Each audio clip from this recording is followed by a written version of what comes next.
बिस्मिल्लाहिर्रहमानिर्रहीम, अस्सलामु अलैकुम दोस्तों, नई वीडियो में खुशामदीद। दोस्तों, इस्लाम के ठेकेदार बने आले सऊद ने 3 अरब डॉलर के बाद पाकिस्तान से इस्लाम की आइडियोलॉजी और 1400 साल पुरानी तारीख भी वापस मांग ली। दोस्तों, आज की वीडियो इंतहाई इंटरेस्टिंग है जिसको आपने आखिर तक देखना है। दोस्तों, इंटरनेशनल मीडिया द इंडिपेंडेंट पर जो खबर ब्रेक हुई है वो ये है, Saudi Arabia ask Pakistan to return 1400 years of borrowed history. Detail में लिखते हैं कि after Islamabad return $1 billion to Riyadh at the second installment as a $3 billion soft loan, Saudi Arabia has now asked Pakistan to return the 1400 years of history it has borrowed from kingdom.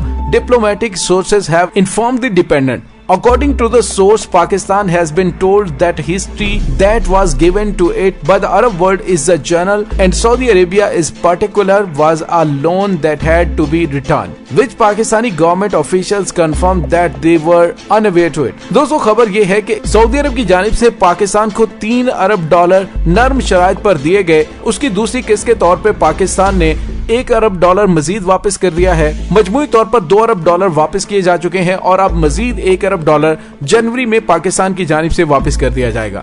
Saudi अरब ने अब पाकिस्तान से कहा है वो ये है कि Saudi बादशाहत से हासिल करदा 1400 साल तारीख सऊदी अरब को वापस की जाए। और दोस्तों, जराये के मुताबिक पाकिस्तान को बताया गया है कि जो तारीख उसे आम तौर पर अरब दुनिया ने दी थी और खास तौर पर सऊदी अरब का वो एक ऐसा कर्ज था जिसे वापस करना था, जिसकी पाकिस्तानी सरकारी ओहदेदारों ने तस्दीक की कि वो इससे लाइल्म है।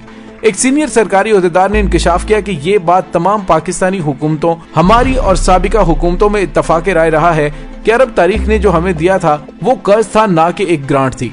दोस्तों, 1400 साल पहले सरजमीन हजाज से नबी रहमत सल्लल्लाहु अलैहि वसल्लम का नूर मुकद्दस चमका तो उसने पूरी कायनात को रोशन कर दिया।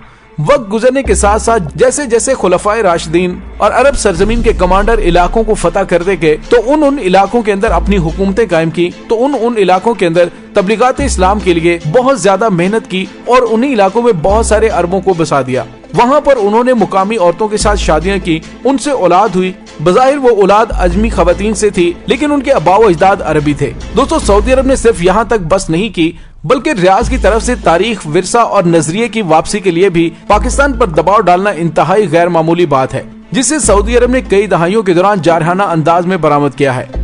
दोस्तों, पाकिस्तान ने रवायती तौर पर शनाख्त और तारीख के कर्ज लेने के एवज सऊदी अरब को काफी ज्यादा फायदा दिया है। ताहम अब पाकिस्तान पर दबाव डाला जा रहा है कि उन तमाम अबाओ अजदाद और उन लोगों की हिस्ट्री सऊदी अरब को वापस की जाए जो कि बर्रे सगीर के इलाकों में आबाद हुए और उनके खानदानों के हवाले से तमाम हिस्ट्री सऊदी अरब को दी जाए। दोस्तों, यहाँ पे आपको ये भी बताते चले कि तुर्की ने 700 साल की तारीख मुरतब की हुई है।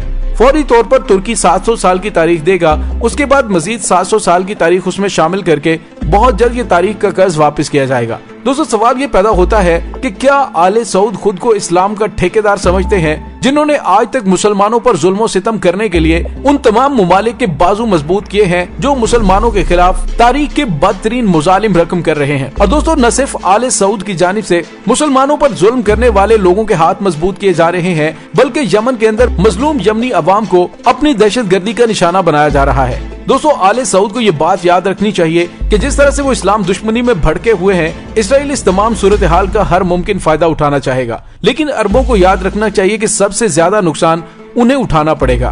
वो पहले की तरह महफूज और पुरअमन नहीं रह सकेंगे। अभी तक कुछ इखलाकी हदें कायम हैं जिनकी वजह से ईरान या कोई और मुल्क अरबों को, खुसूसन सऊदियों की तरफ आंख उठाकर भी देखने की जुर्रत नहीं कर पाया। लेकिन अगर ये इखलाकी हदें अरबों की जानिब से पार की गयी तो अरब भी अपने मुल्कों में महफूज नहीं रह सकेंगे। दोस्तों, अल जजीरा के मुताबिक आले सऊद मुत्तहिदा अरब अमारात और इसराइल यमन के जजीरे सुकत्रा में इंटेलिजेंस अड्डा कायम कर रहे हैं, जो बुनियादी तौर पर पाकिस्तान और गवादर समेत खित्ते पर नजर रखने के लिए है।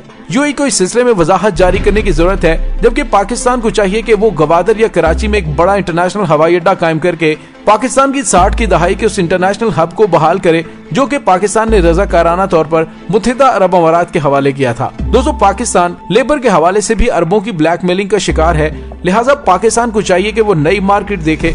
इस सिलसिले में पहले भी कई बार न सिर्फ मैं जिक्र कर चुका हूँ बल्कि बता चुका हूँ कि इस वक्त अफ्रीका लेबर की बड़ी मार्केट बन रहा है। लिहाजा हमें मुल्क भर में सरकारी स्कूलों में शाम की शिफ्टों में टैप्टा और टेक्निकल एजुकेशन के दीगर इदारों को वजारत मेहनत, अफरादी कुव्वत और समुंदर पार पाकिस्तानी महकमा तालीम और दीगर मुतलका इदारों पर मुश्तमिल एक वन विंडो सेंटर कायम करे और दुनिया भर की मार्केट में तलब का जायजा लेकर उसके मुताबिक मुख्तलिफ हुनर और उन मुल्कों की बुनियादी बोलचाल के कोर्स करवाए जाएं ताकि दुनिया भर में मेल और फीमेल नर्सेज और पैरामेडिकल स्टाफ, लैब टेक्नीशियंस की हमेशा तलब रहती है। लिहाजा इन शोबों पर भी तवज्जो देने की जरूरत है। हुकूमत पाकिस्तान ये चंद इकदाम करके न सिर्फ मुल्क को गुर्बत से निकाल सकती है बल्कि अरबों की ब्लैकमेलिंग से भी निकल सकती है।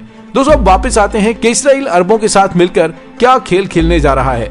सबसे पहले आले सऊद को याद रखना चाहिए कि उसकी अहमियत हरमैन शरीफैन की वजह से है। लिहाजा सऊदी अरब का कोई भी ऐसा इकदाम उसका अंदरूनी मामला नहीं करार दिया जा सकता, क्योंकि हरमैन शरीफैन के कस्टोडियन होने की हैसियत से वो दुनिया के 2 अरब के करीब मुसलमानों की नुमाइंदगी कर रहा है। उसकी अपनी हैसियत कुछ भी नहीं है। हरमैन शरीफैन उसे खास बनाते हैं। लिहाजा सऊदी अरब की जानिब से इसराइल को तस्लीम करने जैसे इकदाम इंतहाई दूररस नताइज का हामिल हो सकता है। यही वजह आज तक मोहम्मद बिन सलमान को ऐसे किसी इकदाम से रोके हुए है, क्योंकि सऊदी ये जानते हैं कि उनके लिए ऐसे किसी इकदाम से कई ममालिक ईरान के देरीना मौकफ के हामी बन जाएंगे कि हरमैन शरीफैन को तमाम मुसलमान ममालिक की मुश्तरका कस्टोडियनशिप में दे दिया जाए या उन्हें वेकेटन सिटी की तर्ज पर खुद मुख्तार रियासत करार दिया जाए, जिनका इंतजाम सारे मुसलमान ममालिक मिलकर संभालें।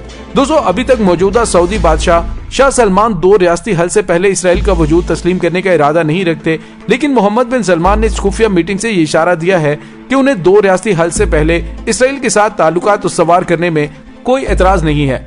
बजाय तो शाह सलमान की जिंदगी में बाज़ाब्ता सऊदी इसराइल ताल्लुकात का इम्कान नजर नहीं आता, लेकिन मोहम्मद बिन सलमान ने उस मुलाकात के जरिए जो बाइडेन इंतजामिया की तवज्जो चंद दीगर मसाइल से हटाने की कोशिश की है, जिससे मुतल्लिक उन्हें खदशा है कि वो व्हाइट हाउस के साथ उनकी राहो रस्म में रुकावट बन सकते हैं।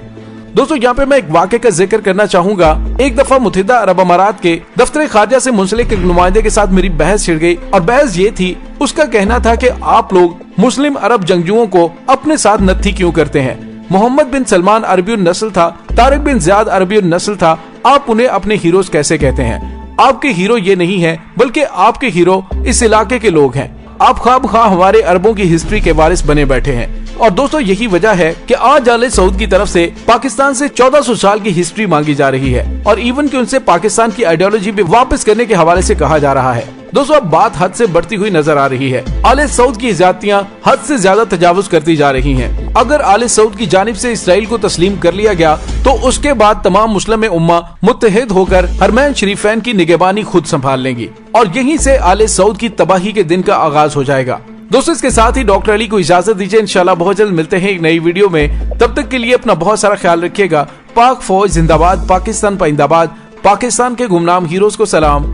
अल्लाह वारिस।